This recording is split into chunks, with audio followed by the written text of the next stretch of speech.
Boa noite, casa. Boa noite, casa. Estamos de novo juntos na nossa roda de conversa. Jesus está conosco, ao redor do Evangelho, sob a ministração do Espírito Santo para as nossas experiências com Deus. Queria convidar você a orar junto comigo para a gente consagrar esse tempo. Jesus, obrigado pela tua presença conosco, no meio de nós, na nossa roda de conversa.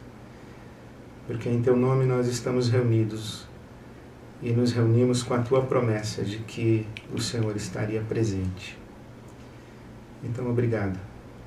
Obrigado por nos acolher. Obrigado por estar conosco, em nós, sobre nós. Abençoa-nos nessa noite. Dá-nos a tua palavra e revela-nos mais uma vez o teu Pai. Te pedimos assim. Amém. Então, muita coisa acontecendo. Acho que você já deve ter observado que temos um vídeo novo. Respondi algumas perguntas que foram feitas. Então, acesse ibab.com.br/casa. Você vai encontrar lá algumas respostas, uma conversa rápida com você. Também vá no nosso Instagram, muitas fotos, estou bastante animado, estou feliz. Vi um grupo aqui que fizeram até, parece que uma apostila ou um caderno com o logo do Casa. Tá bacana, estou gostando, muito legal. E também vi meus amigos da IBAB que mudaram-se para Portugal recentemente, já estão com um grupo Casa na cidade do Porto. Pode se preparar aí que a gente faz um Casa aí qualquer dia, quem sabe. Então, um beijo para vocês. E também recebi aqui a informação de muitas cidades onde temos casas, e a gente está reunido agora. E depois de São Paulo, Rio de Janeiro é que tem mais casas, e depois Brasília, Belo Horizonte e Curitiba. Então, muito bacana ver todo esse movimento, tudo isso que está acontecendo. Mande suas fotos, entre no nosso Instagram, siga o nosso Instagram, IBAB Casa no Instagram, e acompanhe aí tudo que está acontecendo. Estou muito feliz, eu tenho dito onde posso e com quem compartilho que das coisas que tenho feito ultimamente, o Casa é uma das que tem trazido mais alegria para mim. E a alegria de estudar a Bíblia, de ler a Bíblia, de saber que há tantas famílias, há tantos grupos, há tantas pessoas que estão estudando a Bíblia. O que dói meu coração nesse processo é quando eu vejo alguém comentando que está sozinho, está sozinha. Eu não tenho um grupo, a minha família não me acompanha. E outro dia eu vi um amigo dizendo que viajou e o grupo reuniu-se, mas ele de longe ficou pelo WhatsApp fazendo as perguntas e discutindo com o grupo no WhatsApp. Quem sabe você encontra alguém que está em outro lugar e você participa também. Então a criatividade é grande e o desejo da gente se juntar é grande também. Hoje nós vamos ler Mateus capítulo 3,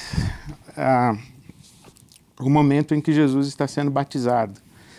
E aqui em Mateus capítulo 3, eu começo a ler a partir do versículo 13, diz que Jesus veio da Galiléia ao Jordão para ser batizado por João. João, porém, tentou impedi-lo, dizendo: eu preciso ser batizado por ti, e tu vens a mim? Respondeu Jesus: deixa assim por enquanto. Convém que assim façamos para cumprir toda a justiça. E João então concordou, e assim que Jesus foi batizado, saiu da água, e naquele momento em que Jesus, tendo sido batizado, sai da água, naquele momento o céu se abriu, e do alto veio o Espírito Santo na forma corpórea de uma pomba, pousou sobre Jesus, e então se ouviu uma voz do céu que se pronunciou dizendo: este é o meu Filho amado, em quem tenho prazer, este é o meu Filho amado, em quem tenho alegria, este é o meu Filho amado. Esse texto é extraordinário e muito importante para a gente compreender a nossa peregrinação espiritual e a revelação do Evangelho de Jesus para a nossa peregrinação espiritual e a nossa experiência de Deus. Começa com um conflito de João Batista. João Batista, quando viu Jesus pela primeira vez, apontou para ele dizendo: eis o Cordeiro de Deus que tira o pecado do mundo. João Batista foi o precursor de Jesus. João Batista foi quem anunciou a chegada do Messias. Foi João Batista quem conclamou todo o povo dizendo: olha, o Messias está chegando, preparem os seus caminhos, arrumem a vida de vocês, façam caminhos retos para que o Messias passe, coloquem a vida em ordem, porque o Messias está chegando. E João Batista é muito consciente disso. Essa era, inclusive, a vocação de João Batista. O chamado de João Batista era esse. E João Batista sabe, ele diz: olha, eu batizo vocês com água, mas vem um que vai batizar com o Espírito e com fogo. Vem um que é tão extraordinário e maravilhoso que eu não sou digno sequer de amarrar as sandálias dos seus pés. Então João Batista sabe quem é Jesus. João Batista sabe que ele é o Messias. E aí, de repente, Jesus está diante de João Batista e diz: eu vim para ser batizado por você. E o batismo de João Batista era o batismo do arrependimento. E João Batista então diz assim: mas eu é que preciso ser batizado por você, não é você que vai ser batizado por mim. É como se João Batista dissesse: você não precisa se arrepender, você é o Messias. Você não precisa passar pelo batismo do arrependimento. Mas Jesus diz assim: não, é importante que eu seja batizado para que se cumpra toda a justiça. O que isso significa, que se cumpra toda a justiça? A gente tem que lembrar toda a revelação bíblica e o caminho que a gente tem feito de pensar em duas humanidades, ou a ideia que a gente tem construído de que Deus tem dois filhos. O primeiro filho foi Adão. Inclusive, o apóstolo Paulo, em Coríntios capítulo 15, diz que Jesus é o último Adão, é o último da linhagem de Adão e é o segundo homem. Então, quando Jesus diz assim: olha, eu tenho que me batizar para que toda a justiça se cumpra, para cumprir toda a justiça, ele se coloca nesse lugar identificado com a linhagem de Adão. Jesus é o homem que diz sim para Deus no lugar em que Adão disse não para Deus. E quando Jesus assume em si toda a humanidade, em nome da humanidade toda, ele diz sim para Deus. Ele cumpre a justiça. E é por isso que quando ele é batizado e ele vai saindo das águas, vem o Espírito Santo sobre ele na forma de uma pomba e Deus diz: este é o meu filho amado em quem eu tenho prazer. Então, se a gente puder sublinhar uma expressão dessa frase, talvez você sublinhasse filho, amado, mas a expressão mais importante dessa frase é este. Este Jesus. É como se Deus estivesse dizendo: bom, esse aí agora é o meu filho. Esse agora o meu filho está aí. Como se Deus dissesse: eu tenho um filho agora na história. Eu tenho um filho presente no mundo. Adão não foi o filho que Deus queria que ele fosse. Mas Jesus é o filho que Deus desejou. Então Deus diz assim: este é o meu filho amado. Como se Deus tivesse procurado, e estivesse procurando, e estivesse aguardando qual é esse ser humano que vai dizer sim para ele. Qual é o ser humano que vai cumprir toda a justiça? Qual é o ser humano que vai se render, que vai ser obediente? Então Jesus é esse daí. Jesus é o filho amado. Então a gente tem construído essa ideia de que tem uma humanidade que está em Adão e uma humanidade que está em Cristo. Quando o apóstolo Paulo diz que quem está em Cristo é nova criatura, segunda carta aos Coríntios, capítulo 5, quem está em Cristo é nova criatura, as coisas velhas já passaram e tudo se fez novo, esse nova criatura, na verdade, é nova criação. Existe uma humanidade, descendência de Adão, e existe uma nova humanidade, uma nova criação, uma nova criatura em Cristo. Por isso que Paulo diz aos Efésios capítulo 2, que nós fomos criados em Cristo. Nós fomos criados novamente em Cristo Jesus. Então tem uma linhagem em Adão. Gênesis capítulo 5 diz assim que Adão teve filhos à sua imagem e à sua semelhança. Então Adão também tem filhos à sua imagem e semelhança, e nós, seres humanos, carregamos essa imagem de Adão. Mas assim como nós carregamos a imagem de Adão, nós também carregamos a imagem de Jesus.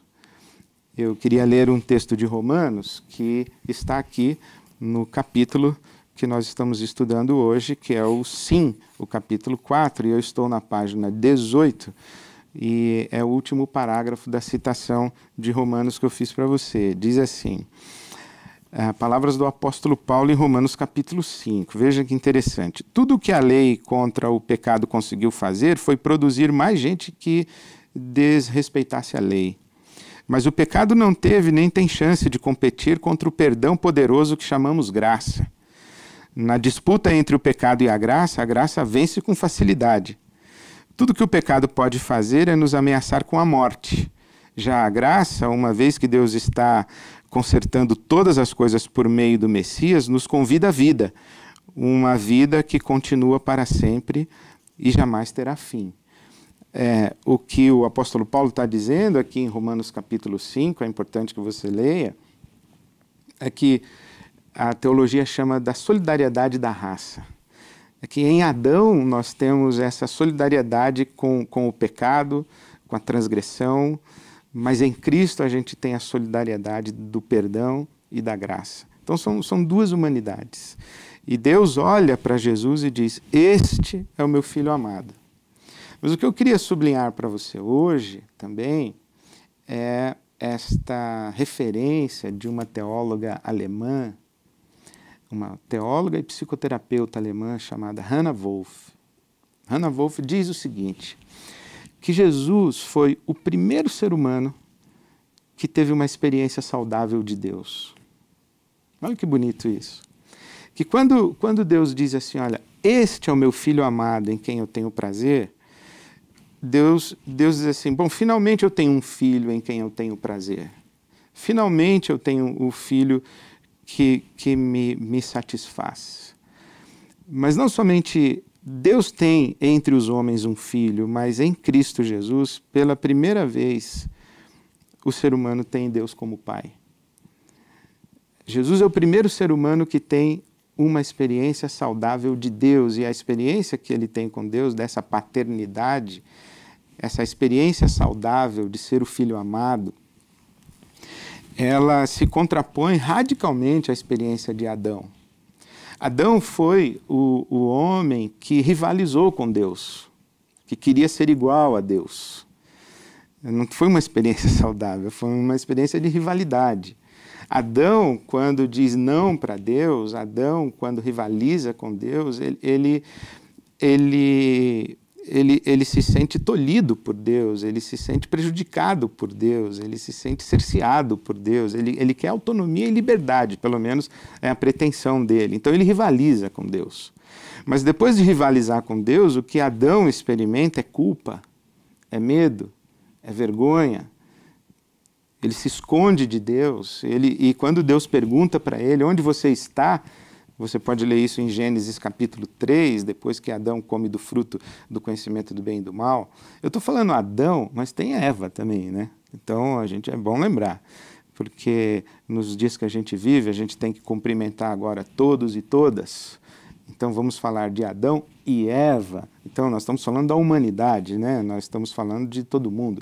Então, eu estou usando como referência o Adão porque é a linguagem bíblica. Então, o Adão é esse ser humano que diz não para Deus, que rivaliza com Deus, depois ele se esconde de Deus e diz que tem medo de Deus. Leia lá em Gênesis capítulo 3. Ele é expulso da presença de Deus. Então ele rivaliza, ele experimenta a culpa, o medo, e a partir de então ele começa a tentar conquistar esse Deus, ele tenta conquistar o favor desse Deus, ele vive relações de busca, de barganha, ele desacredita de Deus. Então pensa na humanidade, na relação da humanidade com Deus. Eu não acredito que Deus existe, eu não acredito que Deus é bom, eu tenho medo que Ele venha me punir, eu não merecia isso, ou eu não sou digno de Deus. A relação da humanidade adâmica com Deus é uma relação de conflito, não é uma relação saudável.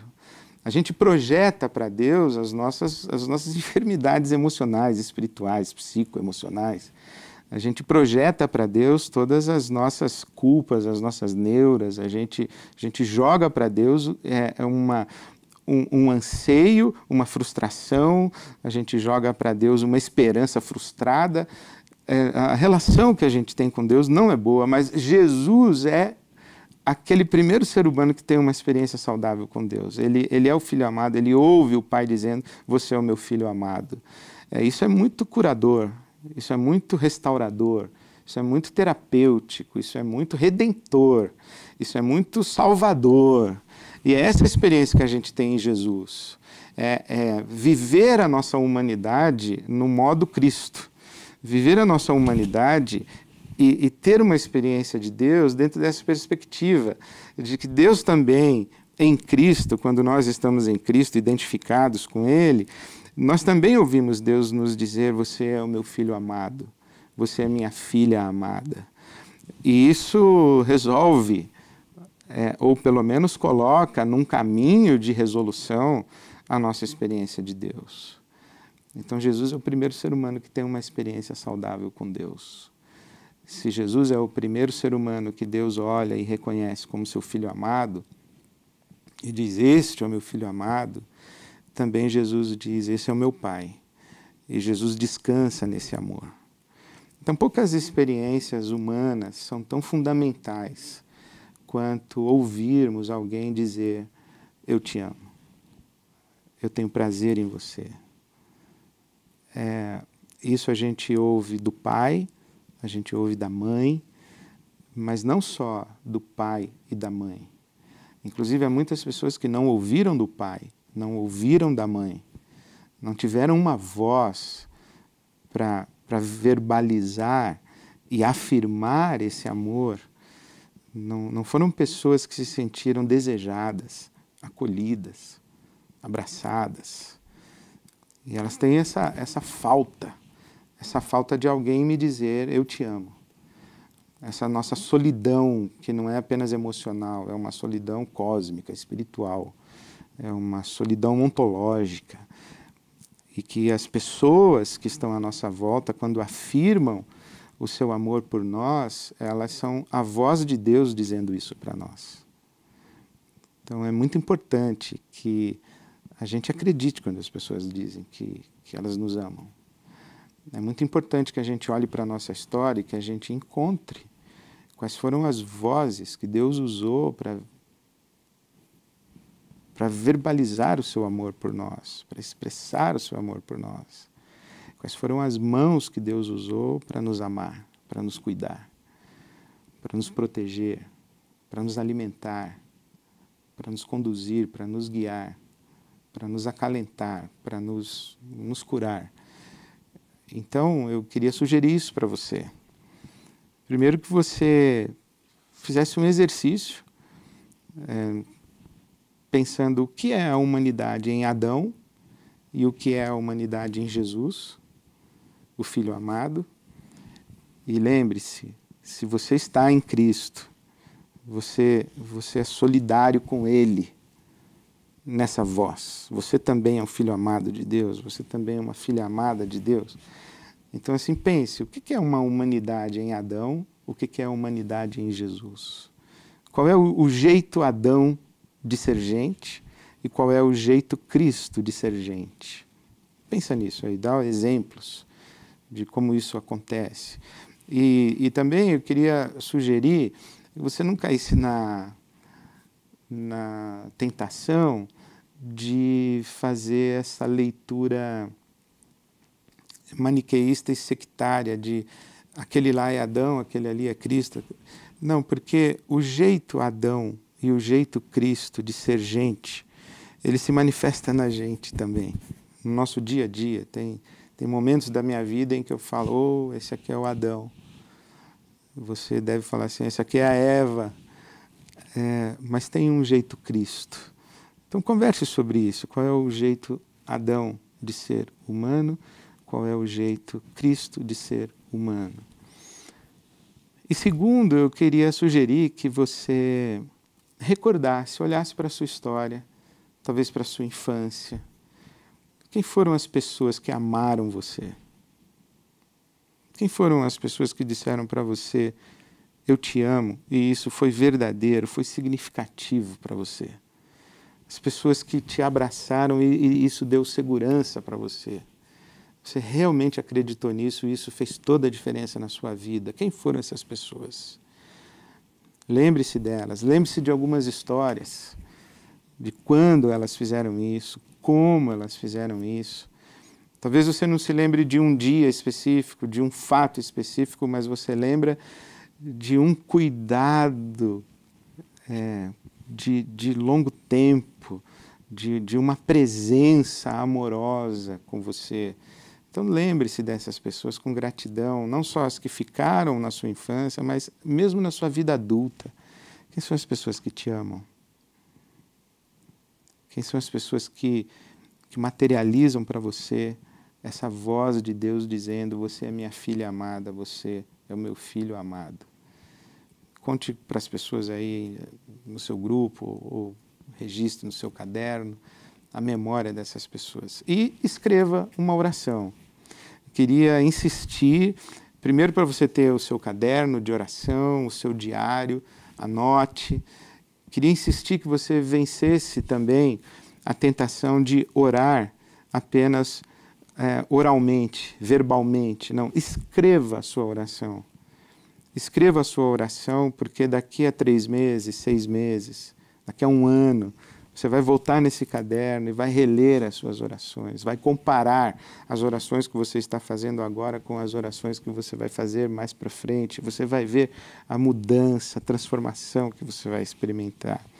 Então escreva a sua oração, compartilhe a leitura com o seu grupo e depois acolha também em silêncio reverente a oração das pessoas que estão aí com você. Então, é isso.